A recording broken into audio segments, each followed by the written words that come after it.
सत श्री अकाल।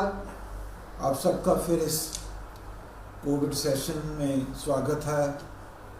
और कुछ सवाल जो पिछली मीटिंग के पिछले इंटरेक्शन के बाद जो लोगों ने सवाल भेजे हैं मैं तुहाडे शेयर कर दें और उसका की जवाब है वो भी मैं तुहानू दसदा। एक सवाल आया कि एक दवाई जी रेमडेसिविर है, तुसीं अखबारों भी पढ़िया होना, पिछे बड़ी शॉर्टेज हो रही है, लोगों को मिल नहीं रही सी, कई स्टेटां ऐसा सी।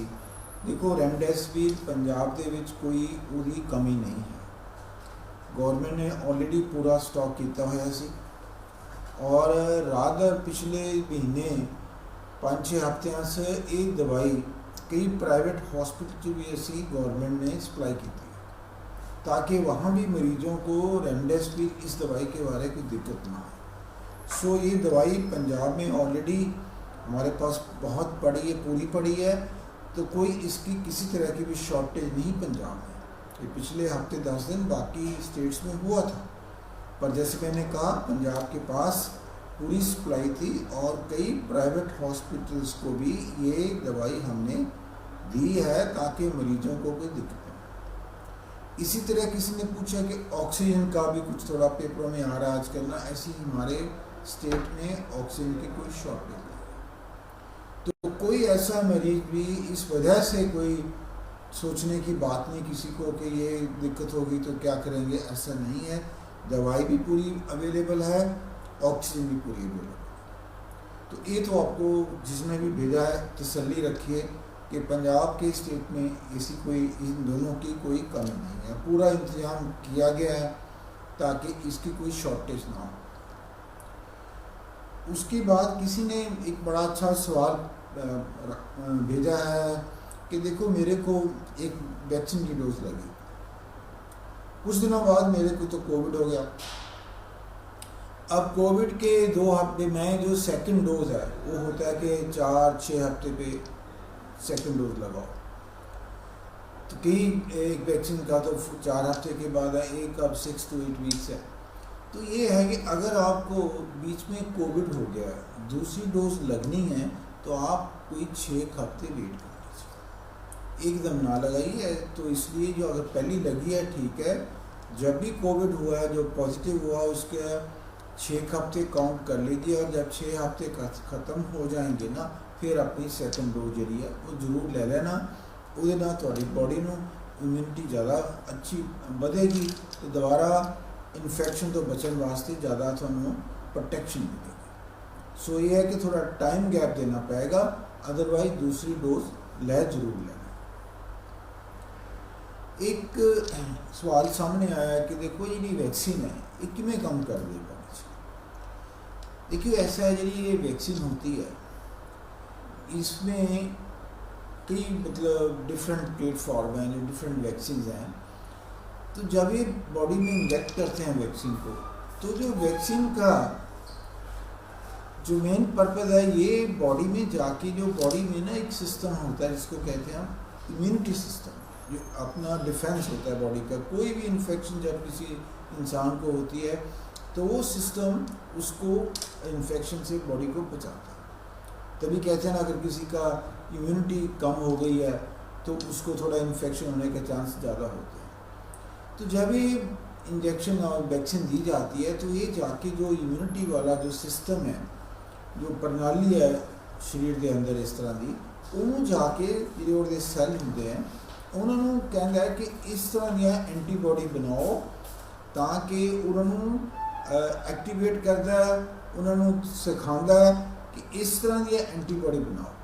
वो जी एंटीबॉडी फिर बनती हैं वो बॉडी का एक तरह का हथियार जो हो जाता है, जिस तरह एक डिफेंस हो जाता है। जो कोई वायरस इन्फेक्शन होएगी तो ये एंटीबॉडी जाके वायरस को एकदम ख़त्म करेंगे ताकि वो इन्फेक्शन ना हो सके। सो ये तरीका है कि जोड़ा ये वैक्सीनेशन हैं ये किस तरह बॉडी को हेल्प करती हैं।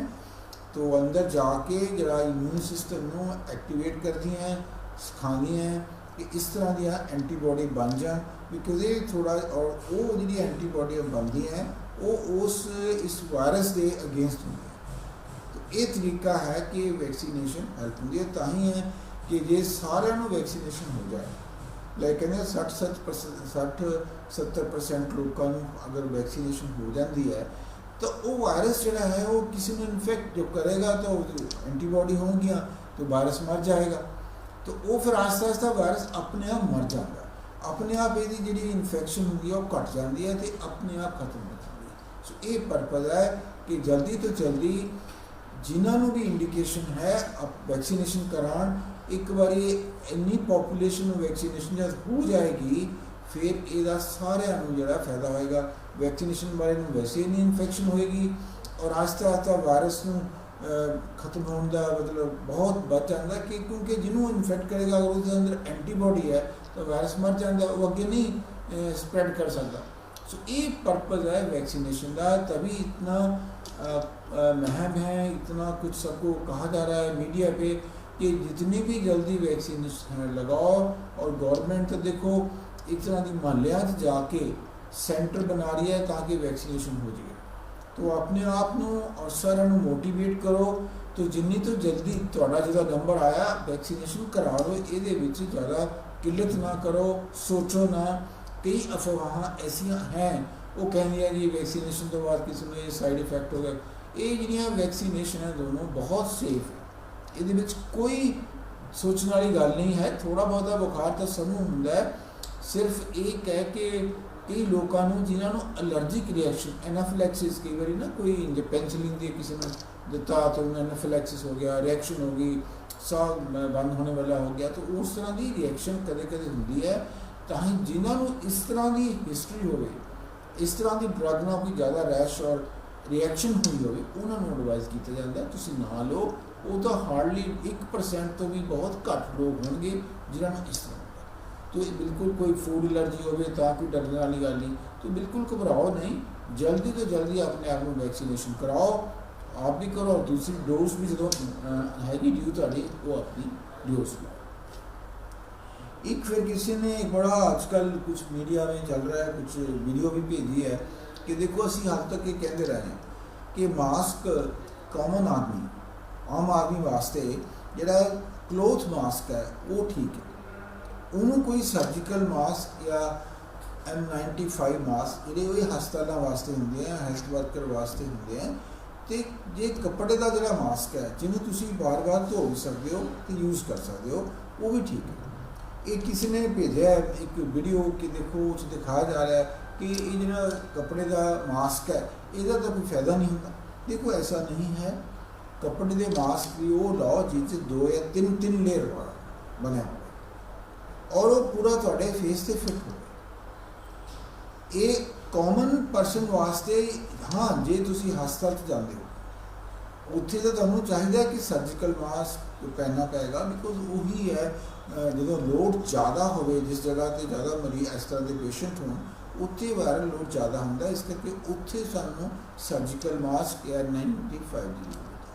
पर जे तुसी गल करो कॉमन आदमी वास्ते मार्केट जाना है, कोई दुकान पर जाना है, कोई बाहर ऑफिस जाना है, क्लोथ मास्क ठीक है पर वो 3 लेयर का होना चाहिए, ये ध्यान रखो।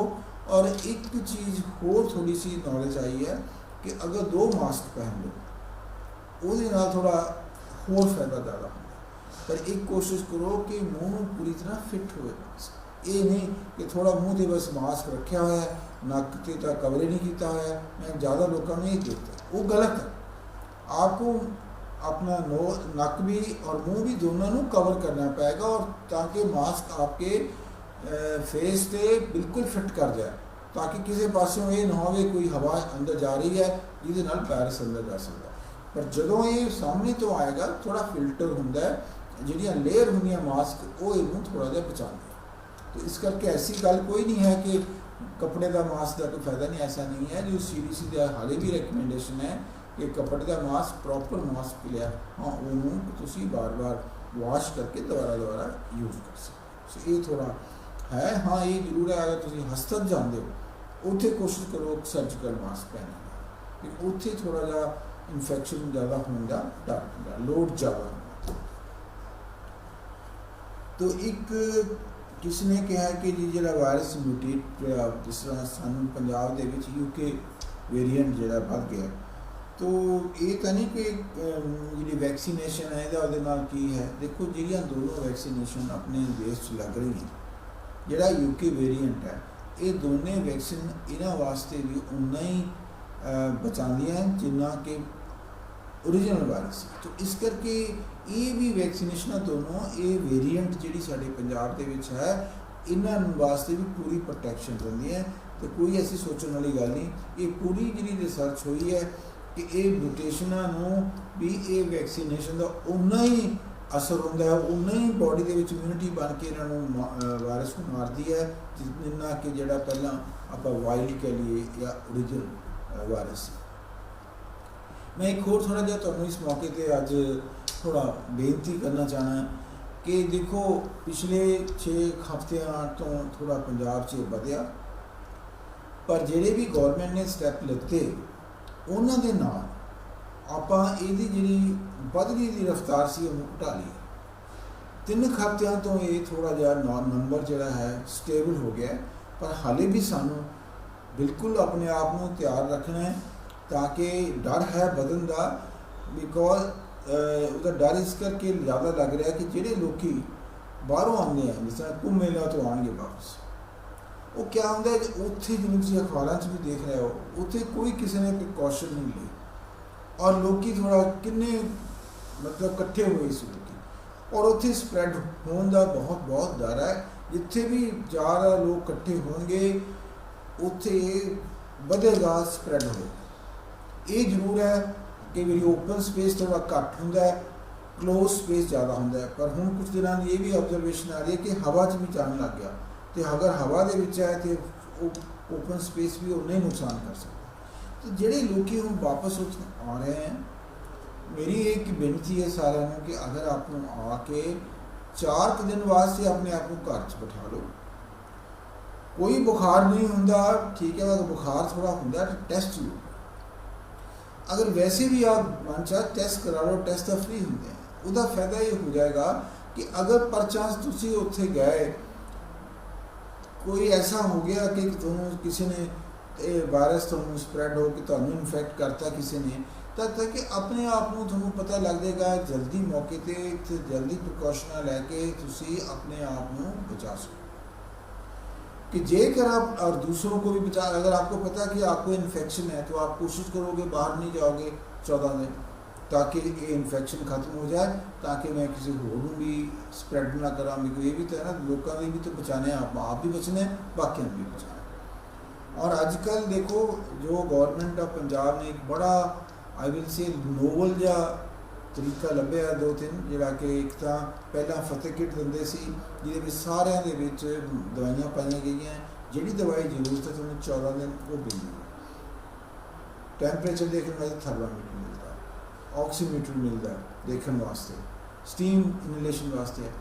एक नाल हुण गौरमेंट ने पिछे शुरू कर दिता कि जिहड़े बेचारे कोल बहुत किल्लत है, अगर घर बैठ के किवें अपना कमाना मुश्किल हो जाएगा, उन्होंने खाना किमें खाएगा, बच्चों का खाना किमें चलेगा, तो गौरमेंट ऑफ पंजाब ने वो किट के नाल राशन भी बना के ताकि थोड़ा 14 दिनों में दिक्कत नहीं। इस तो बड़ी मेरा ख्याल बड़ी ये तो नोवल तरीका लभ्या है गौरमेंट ने कि लोगों को हैल्प।